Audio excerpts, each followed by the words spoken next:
In the meantime, we're stuck with the part of this discussion that deals with our sanitation district. And as you remember, this is the environmental impact report is out. Supposedly at the start of this, I think everybody can remember, this was because of the Regional Water Board requirement that our output of our sanitation plants not exceed 100 milligrams per liter. And when we were up in Sacramento, we asked them the question, where did that number come from? And the answer that we received was that that number is the amount of chloride that was naturally in the river in 1975. And we got a similar answer when the sanitation board staff were with us. So let's just start with that premise. The premise is the requirement from the sanitation board is 100 milligrams per liter. This, you remember, is the planning process. We started out in that planning process in February 2012. They started out with some scoping meetings. Many of us went to them. We asked questions. They started out and told us, you will get a preliminary EIR in July of 2012. They only missed it by 9 months. And we finally got one. And that's where we are today at the public input portion. And the public review sections only last, what, 60 days? Right now, unless the sanitation board will extend it, and that's something we can ask them if we want to on May the 22nd. So we're going through now through this process. And then that public hearing will close on July the 24th. Supposedly, all of that information that they gather at the public hearings, they will answer those questions and then make a recommendation.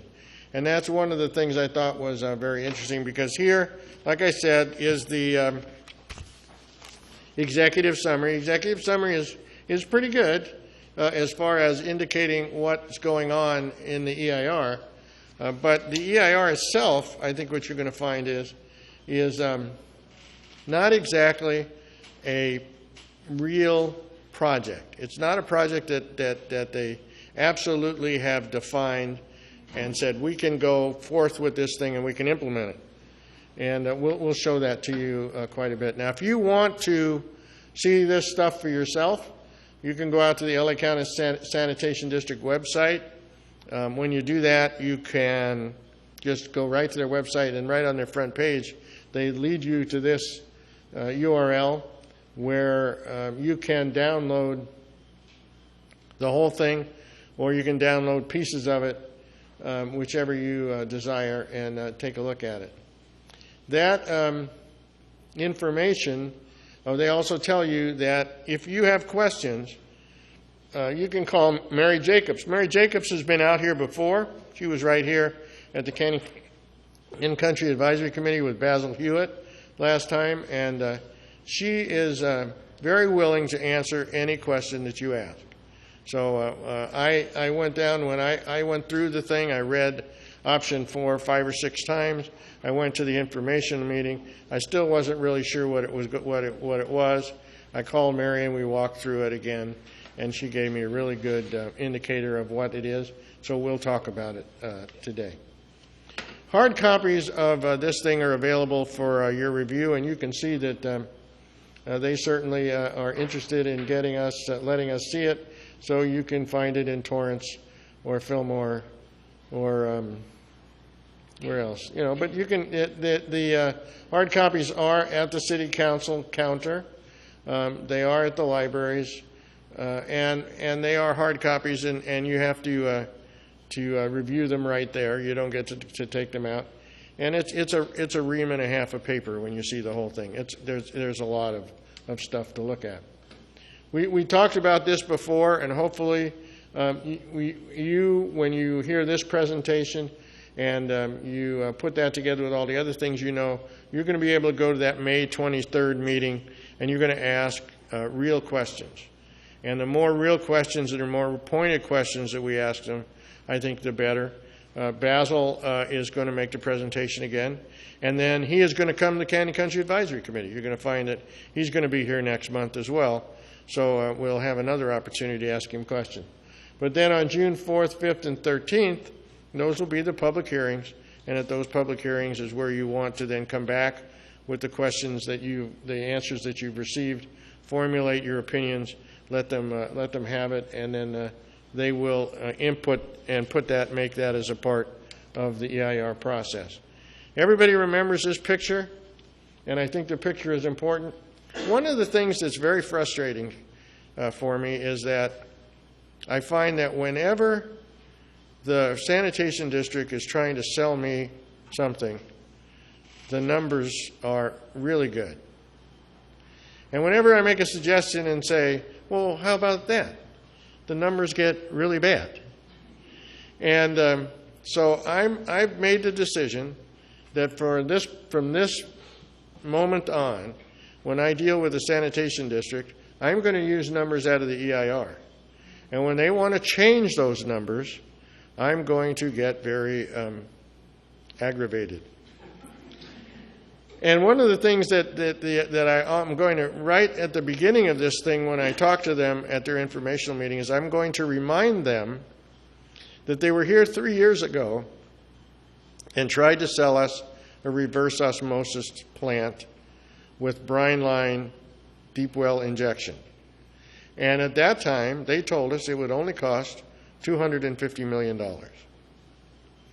And if you remember, they said that was a really good deal because if they wanted to build a plant with a brine line to the ocean, which I assume is the brine line to the joint outfall system in LA, it would be $500 million. So there'd be $250 million more to build a pipeline. Well, when you go into the EIR today, that's one of the options that they don't want to do. They don't want to build a brine line to the joint outfall system. So you'll find that that number is now $400 million just for the pipeline. And so we're going to have that discussion. And you're also going to see that when we talk about the reverse osmosis plant, well, the cost seems to have gone down from $250 million to $150 million. So I want to know how that one got so much cheaper and how the other one got so much more expensive. And we ought to ask them those kind of questions because their credibility hinges on you believing the numbers they tell you. Otherwise, this is going to be like the high-speed rail system when they're going to sell it to you for $150 million and then build it for $600 million or whatever the number turns out to be. But here, what I want you to notice, you probably can't see it really well, but right here it says that when we treat our water, it ends up at 110 milligrams per liter. And then when it goes through the remaining parts of the water treatment plant and they use chlorine to disinfect it, it becomes 120 milligrams per liter. So that's the number I'm going to use. And by the way, I've seen other reports that have come out that says the output of our water treatment plants are at 120 milligrams per liter. So for the purposes of this discussion, that's what we're going to use as the number. Now, they gave us some alternatives. I grabbed this chart right out of I didn't expect you to read it. I'm going to have other things that are going to explain it. But what I wanted you to see, because I wanted you to see it exactly as they wrote it, so you can get just an idea, that when we're going to talk about alternates 1, 2, and 3, which are all RO plants with different options for disposal of the brine, that there's also other differences that they stuck in here.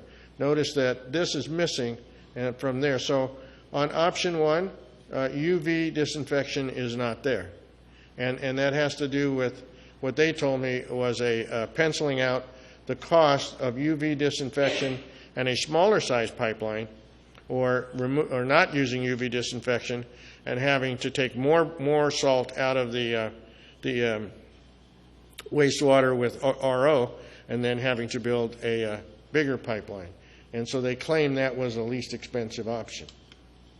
But option 1 is a reverse osmosis plant. No UV disinfection. Just add a reverse osmosis plant at the Valencia plant large enough to remove salt from the effluent at Valencia, so that they can blend it with the water coming out of the Saugus plant, which is coming out at 120 milligrams per liter, so that the entire blended water will come out at less than 100 milligrams per liter. Now, that water coming out of Valencia has got to be awfully clean to make that happen. So this also requires that you now are going to have to build pipelines between Valencia and Saugus, because you got to take the wastewater and blend it. You have to have a blending system, and then, which means that the outfall is going to be different than it is today. And also then, option 1 contains a brine pipeline to the joint outfall system down the 5 in LA, and they're going to then put it in. And the joint outfall system, by the way, is where all of the other sanitation district plants discharge their brine, or actually they discharge all of their outfall, with the exception of the Antelope Valley plants and ours. We're the exception. Option number 2. Yes? On option number 1, where they're blending the Saugus and Valencia plant output, isn't that what we're actually putting into the river, what would otherwise be usable, potable water that we could drink, that we're then going to be giving up? None of the water is considered potable water. None of it? But they tell us that it would be clean to a point where you could drink it. But right now it's not considered potable water. But we'd be dumping it back into the river. But you are putting you're putting all of the wastewater into the river today. You would be putting 80% of it into the river under this scenario, because approximately 20% of it is lost in brine. All right, here comes option 2. Option 2 says add UV disinfection so that you don't add the 10 milligrams per liter of salt. Add a reverse osmosis plant at Valencia. Blend the Saugus and Valencia plant output. So here again, you've got to build a pipeline to do that and build the facility to blend it to get below 100 milligrams per liter. And then use deep well injection. Use an old oil well or a group of old oil wells to store the brine. And that's less expensive because the pipeline is shorter. And so that was basically the option that they had at the time 3 years ago, when they claimed was $250 million, which is now somehow miraculously $100 million less. Now, option 3 is add UV disinfection to the Saugus and the Valencia plant. Add reverse osmosis at the Valencia plant. Blend Saugus and Valencia plant output, and truck the brine to the disposal facility. Yes? Supervisor Gloria Molina has said she will not allow option 3. Well, you know what? None of these options are approved. Understand that none of these options are approved. So anybody can say they won't let anything happen, but none of these things have the approval of the agencies to go. None of them. Whoops. Option 4 is the option that is their preferred option. And it requires, but here again, it requires a regional water board agreement to change the requirement to 117 milligrams per liter for normal conditions and 130 milligrams per liter for drought. And in the EIR, it says salt management facilities would provide regional water quality and supply benefits that were the primary reason the Regional Water Quality Control Board and Ventura interests agreed to support the chloride limits higher than 100 milligrams per liter under the A-worm. So that A-worm was a now they're claiming that was a $250 million solution. But in any event, I think it's very interesting, because it's kind of like saying, the farmers are saying, hey, if the water has more than 100 milligrams per liter of salt in it, damages my crops. So you can't do that. You got to go fix it. But if you give me a whole bunch more water, it's okay. So, isn't that interesting? So it's kind of like saying, if you give me a little bit of poison, I can't take it. But if you give me a whole bunch, I'm going to love it. Now, option 4A, which is the least expensive, if only done by itself, says you're going to drill wells in the Saugus Basin and build a distribution pipeline to create a new water source and blend. Actually, what it is the numbers they gave me was 10,000 gallons a minute from one side of the basin, with 12,000 gallons per minute from the other side of the basin. And that turns out to be 32 million gallons a day. That's 32 million gallons of water. Now, you're going to add UV disinfection to Saugus and Valencia and build a pipeline to facilitate blending that output, that 120 milligram per liter output, or 110 milligram per liter output, with up to 6 million gallons a day from the Saugus aquifer. So you can put that back in the water to replenish the water that you're pulling out of the Piru Basin. And they're not going to just let you pull that water out and not replenish it. So here you go ahead and you replenish it. Now you've pulled 6 million gallons a day out of Saugus. You've got to replenish that, because now it can't be used for the domestic users. So where are you going to get that 6 million gallons a day? You're going to get it from the state water, from CLWA, and it's at a higher chloride level. And so now it's going to perturbate the problem, and it's going to make it worse because you're starting out with higher chloride water. Now phase two says, we're only going to have to do this if phase one does not consistently provide compliance with the chloride limit in both at the output of our plants and in the output of the Piru Basin. So, and if they don't, and the Delta conveyance facility is not constructed in a timely manner, you get to add reverse osmosis to our water treatment plants and build a pipeline to Ventura to send them the treated RO water, because I guess now they get the 32 million gallons a day of higher chloride water, and they get the RO treated water. So basically, you have no recycling capability at all. You're giving it away, and you're paying to give it away. Now, always, there's the screen grab, but there's some of the numbers, and they always love to give it to us in 7 different ways. They give it to us in total cost, dollars per year, But anyway, in this particular case, they're saying alternate 1 is $14.2 million a year. Alternate 2 is 12.7. Alternate 3, 15.6. Alternate 4, option 1, $11.1 million per year. So they're saying, look, that's the cheapest, but it's only the cheapest if you don't have to do option 1, option 1 and 2, because then at $20.4 million a year, it becomes the most expensive. Now, most people would just sit there and glaze over. Their eyes would glaze over when they see these numbers. But you know me.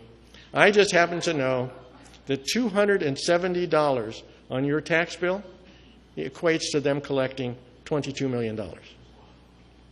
So you can kind of figure out what this is. So you can see the option 4, you're going to get up another $250 on your tax bill. And we're just going to have to wait and see. So they went through this selection process, and they selected option 4, phase 1, as the lowest cost. Well, you know what? I can take a little piece out of any project and make it cost whatever I want to, and it's potentially the highest risk. Well, it's potentially the highest risk, 1, because the regional water board's got to agree to it, right? And then it's actually got to work, okay? And then if it doesn't work, it kicks in option 2, and it's the highest cost. So it's amazing. And you know what? When I went through all these numbers, all those little numbers up there, do you know what kicks that one into making it the highest cost, the lowest cost option? Because it doesn't orphan any facilities. So catch this. Catch. Suppose I have 2 facilities that cost almost the same thing. $120 million. All right? And one of them costs me $14 million a year to run, and the other one costs me $1 million a year to run. Okay? Now, if I orphan this first one, well, I save $14 million a year. Yeah, and if I keep the other one, I get to keep paying the $1 million a year every year. So how does that make that the better option? But anyway, that's the way they took it. Now here's just a diagram, shows where the Saugus plant and the Valencia plant is. So we're going to have pipelines between there and the blending. Somewhere the outfall is going to come down here so that the water actually goes into the Piru aquifer. And then we're going to drill wells here, and we're going to pump that water so that it goes into the Ventura aquifer. What's the benefit to you and me? Zero. Zero, right? Actually, less than zero. All right. So this time they decided to give you the cost in dollars. And so currently, and when they say currently, it's not currently. Currently is 2005. So in 2005, they're expecting that they're going to continue on at their current rate of 10% per year increases, and you'll end up paying $270 a year. And so here you can see the alternate 2 is $410 a year, and alternate 4, phase 1, is $396 a year. That's not much different. That's not much different. Anybody here buy insurance? You buy homeowners insurance? You buy auto insurance? And why do you do that? You do that so that you can make sure you don't pay a higher bill later when the problem comes out. So what they're saying here is, or what I'm going to say is that for a price of $14 a year, you can buy insurance to make sure you won't be paying $535 a year. Seems like a much better deal to me. All right, so option 4, the Sand District preferred option, tells Santa Clarita, tells me this whole issue is not science. Not science, no science in this at all. This 100 milligrams per liter is an arbitrary level. Small amounts of it are bad for crops, but lots of it is okay. And it also tells me that water conservation is not important. Every month when I get my water bill, I get this thing that says how important it is. Every drop of water is important. Make sure that you conserve because it's a valuable resource. The guy, Mike, in the back, he believes it's all a very valuable resource that we all got to save. And then what is CLWA talking about? They want to give away up to 6 million gallons of potable groundwater and just throw it away. To me, that just doesn't make any sense. And it also tells me that they don't believe that your money is important because they're willing to take the highest risk option for the very low dollar return. And to me, this all points to the fact that this is a political solution to bring water to Ventura to grow strawberries. All right? So you get and avocados. That's right. It's avocados. So are you frustrated? Are you frustrated? Were you frustrated that you were required to remove your water softener while the Sanitation District continued to add 10 milligrams per liter of chloride in their effluent every day? That doesn't make sense. Well, I know it doesn't. And if you use their numbers, your water softener, when you took it out, contributed 0.0001 milligram per liter, and you were doing a bad thing, but they continue to add 10 milligrams per liter every day. Then the EIR talks about this. You finish reading this part that says we're going to give all this water away, and then the next section of the EIR, when you pick this up, it'll tell you the importance of recycled water, and how we should really do everything we can to do that. And then, as I was talking about at the beginning, numbers used get smaller when advocating and larger when in opposition. So these numbers keep changing, and I saw that happen when I was at the meeting with the Chamber of Commerce. And I'm not going to let that happen anymore. From now on, you change the numbers. I'm just going to sit there and say, hey, this is what it says in the document. Don't change the number.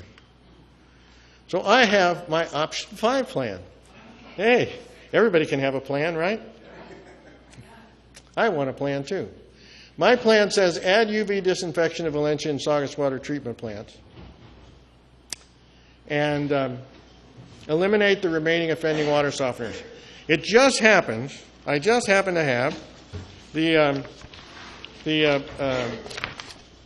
April 10, 2013 Sanitation District minutes and their budgets. You know, you can see that I made lots of notes on it. I was studying it carefully, and they're including in their project $3.3 million over the next 3 years, $700,000 this year, $3.3 million total to eliminate the rest of the water softeners. But they won't include that as any kind of an assumption within their plan. They're willing to take lots of risks in some places. They're not willing to talk about that. Also, they're also talking about mitigating the remaining industrial wastewater by going to companies, finding out who the polluters are, setting up programs with them. And then I want to use the AWRM chloride standard because this is the way my plan works. Well, here it talks about the sanitation district spending $3.3 million over the next 3 years, and that's true. And then in the EIR, in the alternate analysis section, paragraph 6.4.2.1, they claim that the reduction of the remaining water softeners will remove another 6 milligrams per liter from the water. Not my number, their number. Then, also in the alternate analysis, in paragraph 6.4.2.2, they estimate that the industrial users problem represents between 1 and 3% of today's chloride level. And so what I did was, I calculated at both ends. At 120 milligrams per liter, that's 1.2 to 3.6 milligrams per liter, corresponding to this 1 to 3%. So here's my option plan. If 117 milligrams per liter is during normal times and 130 milligrams per liter during drought is okay for crops, under the AWRM, it should be okay for my plan. If that's not harming plants down there, if we give them a lot of water, my plan should work. It should work for me as well. So I did the math. Current chloride level is 120 milligrams per liter. Subtract 10 milligrams per liter for implementing UV disinfection. Subtract 6 milligrams per liter by eliminating the remaining offending water softeners. Then I took the average number for the industrial users and subtract 2.4 milligrams per liter for industrial users, and the answer is 101.6 milligrams per liter. Way under 117, very close to 100, ought to be good enough for anybody. Now, how much is it going to cost? You know, because I don't want to stretch your guys' pocketbooks too bad. Well, how could I find out what the cost was? I went to the EIR. All right? And in the EIR, table 618, in the capital cost breakdown, it says UV disinfection costs $30 million as a one-time cost. Okay? Fine. And then how much does it cost to run? And, of course, they have the O&M cost breakdown in the EIR as well, and it says it costs $100,000 a year. So cost to the ratepayer, using alternate 2, I'm going to use their numbers, as a ratio of capital, 130 million, at the ratepayer cost of 410. You subtract 270 because that's what we pay today to find out how much difference it's going to be. It's $140. Then the cost of the ratepayer is $32 per year capital plus $1 per year operational cost on a 20-year loan. Oh, by the way, the 20-year loans that they're using here at 2.8%, they don't know they can get those either. Now, you're confused by the numbers? Yeah, because I think it's 30 million and I see the 0.1 million. How does that equal 130 million? Well, 130 million is the alternate cost, alternate 2 capital cost. And then the ratepayer cost is $410. So they're saying for that $410, you are going to be able to implement alternate 2. But 270 of it is to be used for 270 of it is used for what we have today. So the additional 140 is the cost of the capital per year. But where is that 130 million figure coming from? That's the capital cost of alternate 2 out of the EIR table 618. I'm just trying to use their numbers because they don't really give you a chart to show you what the interest is going to cost. So I'm just taking their numbers and ratioing off of them. So I'm saying if that is $140 a year for alternate 2 at a capital expense of $130, then my capital cost of $30 million ratio down is only $32 a year. So it would be an additional $32 a year, and it's easy for the O&M cost, because the O&M cost is $100,000 a year, and we have approximately 100,000 sewage units in our system, 94,200 and some to be exact, and so I just rounded it off. So you pay $1 a year to run it, and $32 a year for capital. So the total yearly cost, see, that's that $270 again. That's the $270 for not doing anything, plus 33, and my solution comes out at $303 a year. So there you go, $303 a year against $395, $410, $535. I like my number better.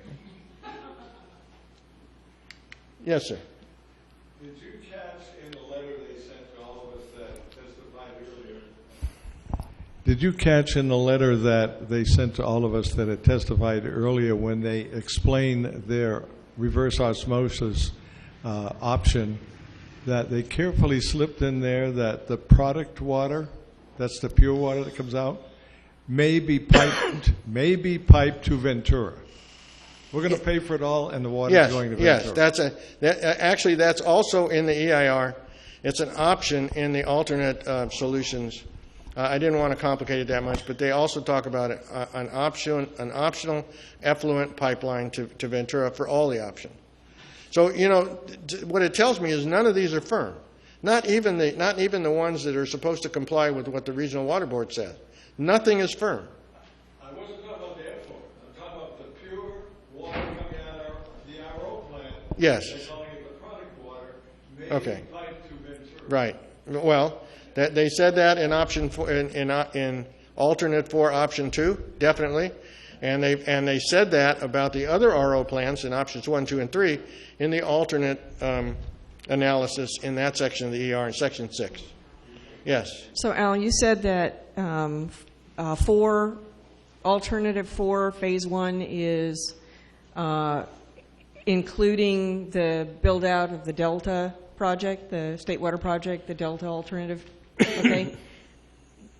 We've been waiting for the State Water Project to be completed for 30 years. So if anybody thinks that's going to happen in the near future, they are seriously deluded. And the thing is that you can offer that as the option, and a lot of people don't understand that, so you make it look like you're giving them this great alternative when you know really that it's not going to happen. You're going to bump it up to the next phase. It's bait and switch. Full of risks. It's just everything that they talk about, nothing has been agreed to. The updated standard hasn't been agreed to. They're not sure that the blending of water in the Piru Basin is going to work. And my bet is that they know it's not going to work, and so they're going to force us into option 2, because this whole thing seems to be almost a conspiracy to send all the water to Ventura to grow avocados and strawberries. And I like strawberries, but not that much. So what do I need to do? What do you need to do? Go to the Sanitation District EIR meeting and learn more about the issues. Ask questions. I'm sorry. Here's a question. Maybe they can ask this too. Aren't we talking about water being diverted to a major development, not just to the downstream users? You know, that's another issue. That's another issue which I just since I didn't add that into this, and I'll tell you why, because it wasn't in the EIR. Okay, that's why I didn't add this into it, because there is the issue and the agreement that our sanitation district has with Newhall Ranch, because Newhall Ranch is going to form their own sanitation district, and the first 6,000 users will be placed on our Valencia water treatment plant, and they are obligated by that contract to build a small RO plant by our Valencia plant to treat the amount of water that they would be for those 6,000 users, and then that plant gets orphaned when they go back and build the other one. Okay, that part of, I've asked, why can't we include that as part of the solution? And they say, oh well, it's too risky. Now the other part of this is, and I actually I had a discussion with some of the Newhall Ranch people. The discussion was this. The Newhall Ranch, by the way, Vista Canyon Ranch and Newhall Ranch are trying to avoid connection fees and so forth. So Vista Canyon Ranch plan is to build areas to catch their effluent and then use it for irrigation. They're going to use it all, okay? And then whatever they don't in their basins, they're going to it'll percolate back in the groundwater. Their chloride limit is much higher. It's like a 140. Newhall Ranch, on the other hand, they're talking about building a sanitation plant. They're on the hook for an RO plant to be under 100 milligrams per liter, and they're planning not to put the water in the river, but to use the water for irrigation. They claim that they might be putting some of the water into the river during winter times, but in summer times they would be using all of their treated water for irrigation and probably need more, which they want to purchase from us. Now, from my standpoint, okay, if they're purchasing the water, that at least helps us in a way. If we're not using it and they're purchasing it, that at least helps us as far as the ratepayers are concerned. But I don't think we're on the hook to give it away, but we're going to sell it. Now, whether that's going to happen or not, it's another question. I don't know. But we don't have firm numbers about that in the EIR. So I didn't want to start throwing out things where everybody could say, oh, no, that's not the way it is. It's a different way, you know.